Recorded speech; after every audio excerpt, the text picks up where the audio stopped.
Hi, I'm Brandon Horn, and I'm one of the doctors of Chinese medicine at the Lotus Center for Integrative Medicine. And this video is to answer some questions that we've had from patients to give some context about how we're approaching treating colds and flus. So as a background, we have many patients who contact us for colds, flus, or COVID, and they know Chinese medicine has been used for thousands of years to treat these types of respiratory infections, but what they don't realize is how involved it is. So in modern medicine, sort of for context, as a generalization, if you have any type of infection, the treatment is pretty much the same for everyone. If you have, say, a strep throat, unless you have an allergy, you're most likely going to be prescribed amoxicillin or penicillin. Then if you have a stuffy nose, you get a decongestant. If you have a fever, you'll get, say, Tylenol. So patients tend to assume that Chinese medicine is the same way. It's not. And patients further wonder why we keep asking these kind of detailed questions and asking to see pictures of their tongue and face and ears. Well, it's because Chinese medicine has observed that the same pathogen will interact differently with different people and in different environments. And symptoms, rather than being these sort of pesky little things that need to be eliminated, are seen as clues as to where and how the body's responding to the pathogen. So for example, if you have sinus congestion, it means something different if the sinuses are stuffed or draining, if the discharge is clear or yellow, or green or pink. Each of these is going to alter the formula we put together. If you have headaches, is it located in the front, in the sides, in the back, in the top? These are all different. Is it a dull headache? Is it sharp pain? If you have, cough and phlegm, is it thick? Is it thin? Is it clear, white, yellow, green, pink? All of these are clues as to how the battle is happening between the pathogen and the body.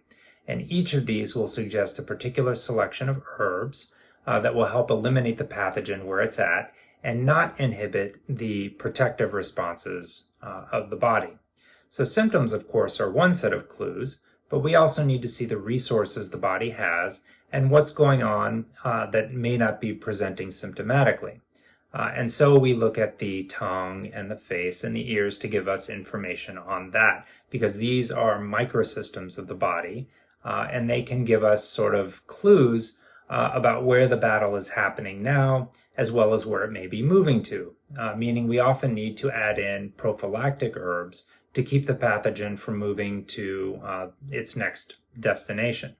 So for example, a person may present with cold hands and feel chilled, but have a crimson red tongue, red eyes, maybe some red purplish vessels on their ears. And in this case, if you would just follow the symptom, you could make the person's condition worse. Because in this case, there is a heat pathogen, and the cold is actually the body's response. It's trying to counteract that heat pathogen. However, if you had the same scenario of symptom presentation, but instead the person had a pale tongue, or maybe their face was pale and so forth, then the cold hands would be pathological and not a response. And in that case, you would have the exact opposite treatment.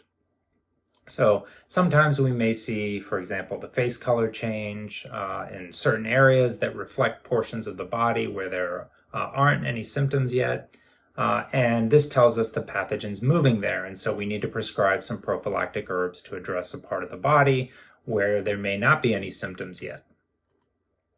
Another example is how we deal with fevers, right? So fevers can cause people to feel miserable.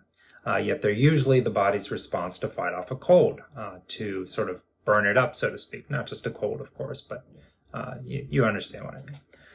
It activates your immune system, and it creates an environment that's essentially hostile to most invaders. And shutting off a fever directly, be it with Tylenol or Advil or whatever, will weaken your immune system. And when it weakens your immune system, it's essentially predisposing you to chronic disease. However, if you give the appropriate herbs, then you're going to help the body push the pathogen out and the fever will resolve on its own. So oftentimes patients will have a mild sweat or something as the fever resolves. They call, breaking, the fever breaking and so forth.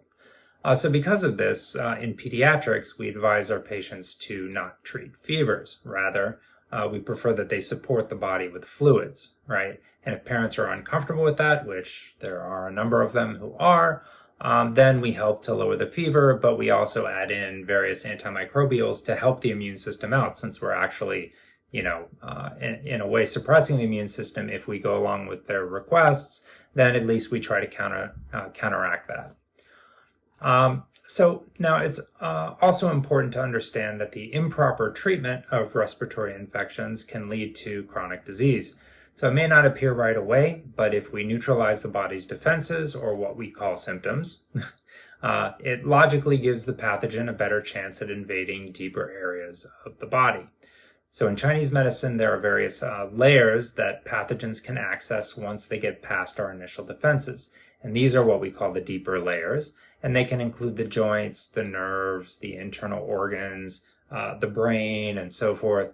But the ironic thing is that once the pathogen gets past the initial defense layers, then the symptoms that were bothering us disappear. And that makes us think that we're all better, when in fact we aren't. The body simply turns off the response because it's useless at that point, right? It's like running around the house trying to lock your doors and windows when there's already a burglar in the house, right? It's a pointless waste of energy.